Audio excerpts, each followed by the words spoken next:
গাইবান্ধায় ভাঙন কিছুটা কমলেও কমেনি মানুষের দুর্ভোগ। অর্থ সংকটে রয়েছে ভাঙন এলাকার মানুষ। এই বিষয়ে আরো জানাতে সরাসরি যুক্ত হচ্ছেন আফরোজা লুনা। লুনা, জনদুর্ভোগ কিন্তু অনেক বেড়েছে সেখানে ভাঙনের জন্য। এমন দুর্ভোগে আসলে জেলা প্রশাসন থেকে কি কোনো ধরনের পদক্ষেপ নেওয়া হয়েছে কিনা একটু জানাবেন। জি, শাওন, আপনাকে ধন্যবাদ। আপনাকে প্রথমে জানিয়ে রাখি যে গাইবান্ধায় কিন্তু গত ১.৫ মাস ধরে তিস্তা, যমুনা, ব্রহ্মপুত্র এবং ঘাঘট নদীতে ব্যাপক ভাঙন শুরু হয়েছিল।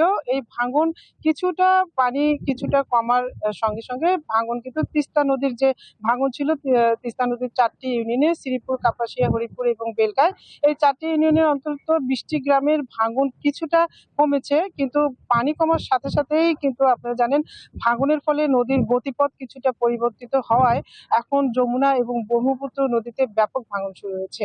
আমি যে জায়গাটিতে দাঁড়িয়ে রয়েছি এটি ব্রহ্মপুত্র নদীর পূর্ব কঞ্চিপাড়া গ্রাম। এই কঞ্চিপাড়া গ্রামে কিন্তু সকাল থেকে অন্তত ৫ বিঘা জমি এখানে নদীগর্ভে বিলীন হয়ে গেছে এবং এই অঞ্চলে আমি যদি আপনাকে দেখাই যে এখানকার অনেক মানুষ সকাল থেকে এখানে জড়ো হয়েছিল। তারা অনেকটা নদীর পাড়ে বসে হাহাকার করতেছিল যে তাদের জমি জিরাত তাদের চোখের সামনে কিন্তু নদীগর্ভে বিলীন হয়ে যাচ্ছিল। তো এই শত শত আবাদি জমি ইতিপূর্বেই বিলীন হয়ে গেছে এবং এখনো নতুন করে যমুনা এবং ব্রহ্মপুত্র নদীতে কিছু কিছু জায়গায় ব্যাপক ভাঙন শুরু হয়েছে। তবে এই ভাঙন রোধে পানি উন্নয়ন বোর্ড ৩৫টি পয়েন্টে কাজ করলেও কিন্তু যমুনা এবং ব্রহ্মপুত্র নদীর কিছু কিছু জায়গায় যে ভাঙন হচ্ছে সেখানে কিন্তু এখনো কাজ করা হচ্ছে না। তবে পানি উন্নয়ন বোর্ড বেশিরভাগই ঘাঘট নদীর ৩৫টি পয়েন্টে কাজ করছে। তবে এখন যেটি দেখার বিষয় যে এই মানুষগুলো সমস্ত কিছু হারিয়ে আসলে তাদের যে শেষ সম্বলটুকু হারিয়ে তারা অনেকটা আর্থিক সংকটের মধ্যে রয়েছে এবং গাইবান্ধায় কিন্তু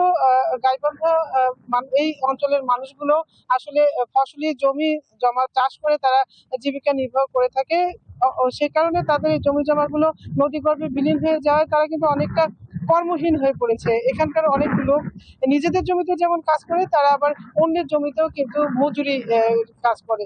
এ কারণে তারা অনেকটা আর্থিক সংকটে পড়েছে এবং অনেকেই অনাহারে দিন যাপন করছে তাদের। এবং আমি এখানে আসার পরে এই মানুষগুলো অভিযোগ করে বলেছেন যে এখানকার জনপ্রতিনিধিরা তাদেরকে দেখার জন্য কখনো আসেনি। তবে জেলা প্রশাসক মোহাম্মদ মাসুদুর রহমান মোল্লার সঙ্গে আমার কথা হয়েছে এবং উপজেলা নির্বাহী অফিসার মুস্তাফিজুর রহমানের সাথে আমার কথা হয়েছে, ফুলছড়ি উপজেলার নির্বাহী অফিসার। তিনি বলেছেন যে ভাঙন এলাকার মানুষের মধ্যে তারা জরিপ করছে এবং জরিপ করে কিছু কিছু লোককে তারা শুকনো খাবার এবং শুকনো যে খাদ্যদ্রব্য, চাল, ত্রাণ দিয়ে তারা সহযোগিতা করেছেন।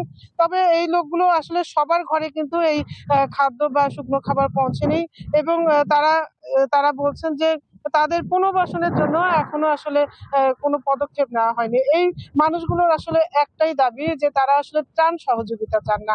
তারা চান তাদের নদী স্থায়ীভাবে শাসন করে, নদীর রক্ষার কাজ করে, তীর রক্ষার কাজ করে তাদের ভাঙন যেন রোধ করা হয়, তাদের জীবন জীবিকার মান যেন উন্নত করা হয়। এটি তাদের একমাত্র দাবি। তো এই ছিল আমার কাছে সর্বশেষ শাওন। লুনা, আপনাকে ধন্যবাদ। গাইবান্ধা থেকে ভাঙনে মানুষের দুর্ভোগের বর্তমান পরিস্থিতি জানছিলাম।